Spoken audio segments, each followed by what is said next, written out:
Olá, meus irmãos, irmãs, amigos e alunos no canal Teologia Didática. Eu sou o pastor Eliezer Carvalho, do Instituto Bíblico Didático Carvalho Curso, e você está no curso livre gratuito de Teologia aqui no canal.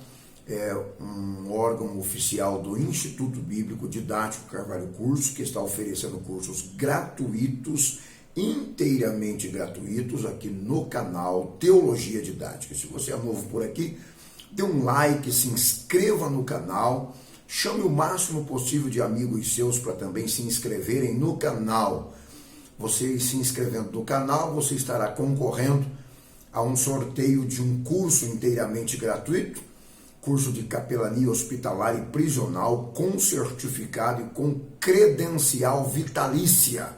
Basta você se inscrever aí no canal e você vai participar deste sorteio, desse curso inteiramente gratuito que você poderá realizar com a gente aqui no Instituto Bíblico Didático Carvalho Cursos.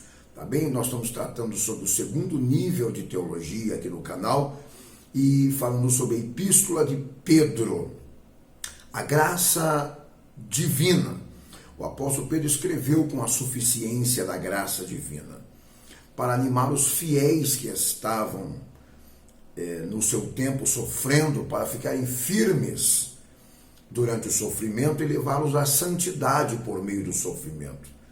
Esta epístola nos oferece uma ilustração esplêndida de como Pedro cumpriu a missão que foi dada pelo Senhor. Tu, pois, quando te converteres, fortaleça os seus irmãos. Jesus disse isso e foi escrito por Lucas, no livro de Lucas 22:32.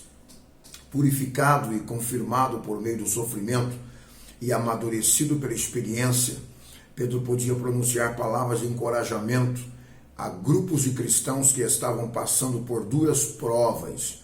Muitas lições que ele aprendeu do Senhor, ele fez saber aos seus eleitos, aos seus leitores. 1 Pedro 1:10.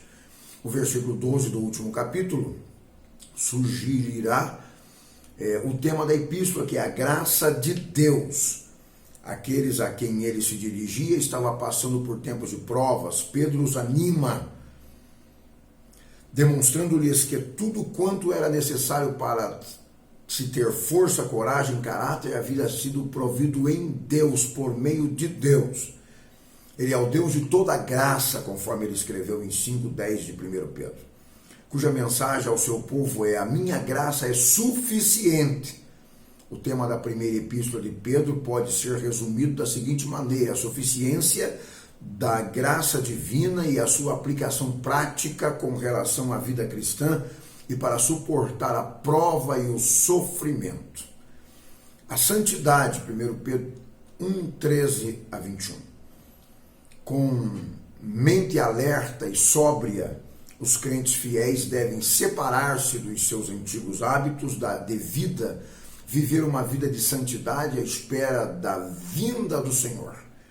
Um amor intenso e sincero para com os irmãos, 1 Pedro 1:22-25.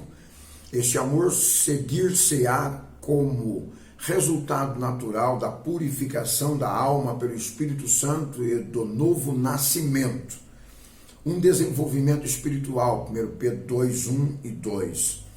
Como a criança recém-nascida instintivamente deseja alimentar-se com leite, assim os regenerados devem ter o mesmo desejo ardente pelo ensino não adulterado da palavra de Deus, a doçura da qual já experimentaram. Ao aproximar-se de Cristo, a pedra fundamental do grande templo espiritual, a qual são pedras vivas, 1 Pedro 2:3-10. Os crentes no seu conjunto formam um grande templo, Efésios 2:20-22, do qual eles mesmos são sacerdócios e onde oferecem sacrifícios espirituais, viver uma vida irrepreensível para desarmar o preconceito e a amizade dos pagãos que os cercam.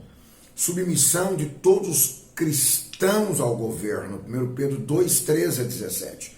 Era uma lição tão necessária para os cristãos desse tempo que Pedro os ensinou tão energicamente, enquanto o próprio Paulo era necessário mais do que nunca numa época em que as revoluções perigosas se concentravam na Judéia, e quando qualquer pobre escravo cristão submetido ao martírio ou tortura facilmente podia avaliar a tensão de sua alma, fazendo denúncias apocalípticas de condenação repentina contra os crimes da mística Babilônia, quando os pagãos, em seu desprezo impaciente, arbitrariamente podiam interpretar uma profecia da configuração final, como se fosse uma ameaça revolucionária e incendiária.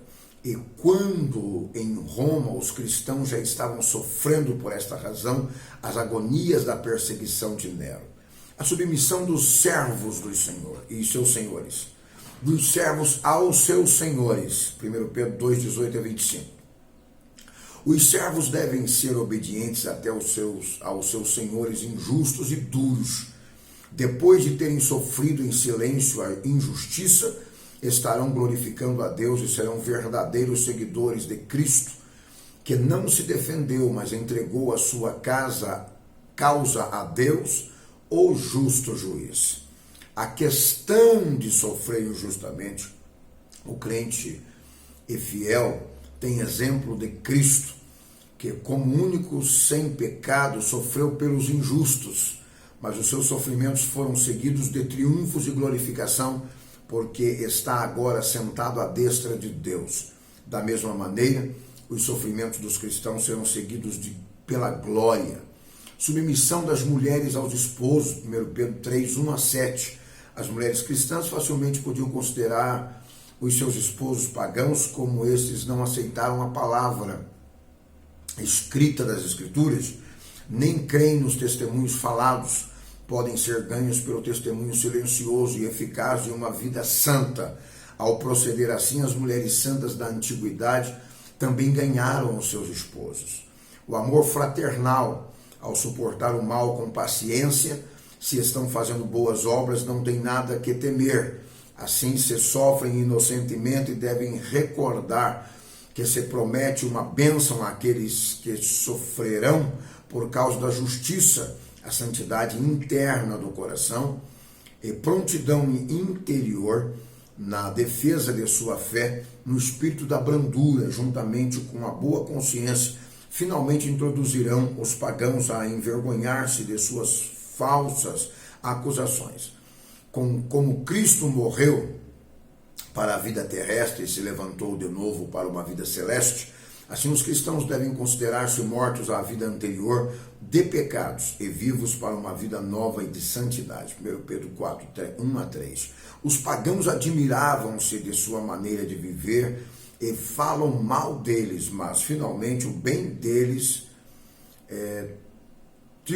triunfará quando o Senhor julgar os vivos e os mortos, a iminente volta do Senhor Jesus. O glorioso privilégio de sofrer com Cristo, cristãos não devem ficar surpresos por Deus prová-los e purificá-los pelo sofrimento, mas devem regozijar-se pelo fato de poderem participar do sofrimento de Cristo. Suportar o opróbrio de Cristo é um sinal da graça espiritual que há neles, mas sofrer como malfeitor é sinal de desonra.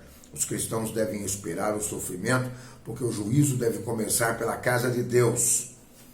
Devem haver um tempo de purificação para a igreja. Assim, os que sofrem devem confiar nele que é fiel. E sobre a eleição, Efésios 1 e 4, a eleição no contexto da doutrina de salvação não significa que Deus escolheu alguns para serem salvos e outros para a perdição, porque todos estão eleitos, porém a posse da salvação depende da aceitação pessoal ao Senhor Jesus, conforme Efésios 1, 4. A maior dificuldade de entender a eleição e o fator tempo, surge a pergunta: se a pessoa é eleita antes da fundação do mundo, como, pois, a eleição pode ser baseada na fé? Pedro responde à pergunta dizendo o seguinte: eleito segundo a presciência de Deus Pai, em santificação do Espírito para a obediência e aspersão, 1 Pedro 1 e 2. Assim será amplamente concedida a entrada no reino eterno de nosso Senhor e Salvador Jesus o Cristo, 2 Pedro 1 e 10 a 11. Os anjos que pecaram, para esses não há remissão. despojando os principados e potestades, os expôs ao desprezo, triunfado neles na cruz, Colossenses 2:15, Cristo proclamou aos anjos caídos a sua vitória sobre o inimigo e a maldade, conforme 1 Pedro 3:10 e 2 Pedro 2:4. Eu sou o pastor Eliezer Carvalho, você está no curso livre de teologia, aqui no canal Teologia Didática. Estamos no segundo volume do curso de teologia aqui no canal Teologia Didática. Se você é novo por aqui, dê um like aí, né? Se inscreva no canal, chame o máximo possível de amigos seus para também se inscreverem no canal. Se você quiser, você pode pedir a matéria que você está assistindo em PDF, tem um custo de apenas R$10 e a gente envia no seu WhatsApp, um custo de apenas R$10. Se você quiser sua credencial teólogo, que agora é vitalícia, não precisa mais renovar anualmente, você pode solicitar para a gente a sua credencial teólogo. Você que está inscrito aqui no canal tem direito a solicitar a sua credencial teólogo, tá bem? Se você está inscrito aqui no canal e tem alguma credencial com o Instituto Bíblico Didático Carvalho Cursos, você deverá renovar para receber a vitalícia. Renove a sua credencial agora para receber uma credencial vitalícia que não precisará mais ser renovada, tanto a de capelania, missiologia e também de teólogo, tá bem? São 3 tipos de credenciais que o Instituto Bíblico credencia os seus alunos: missiologia, capelania e teólogo. Você, se quiser, pode solicitar cursos de missiologia, tá bem? Cursos de capelania, e esses nós vamos conferir para você uma credencial. Essa credencial será vitalícia. Entre em contato com a gente, 439-2001-2860. Você vai entrar em contato com o Instituto Bíblico, horário comercial, envia mensagem, não ligue, porque essa linha é comercial apenas para o WhatsApp. Então, entre em contato, não ligue, mas envie uma mensagem de áudio ou de texto e a gente vai estar comunicando com você, respondendo você e atendendo você, tá bem? Então, é o momento agora de você solicitar a sua matéria, quaisquer matérias aqui que estão aqui no volume 1, ou no volume 2, ou no volume 3 de teologia. Você poderá estar solicitando as matérias individuais, porque aí você vai poder estar lendo as matérias e você vai poder estar guardando para posterior pesquisa cada matéria. Faça isso e seja abençoado em Cristo Jesus. Até a próxima oportunidade, se Deus assim nos permitir. Shalom Adonai.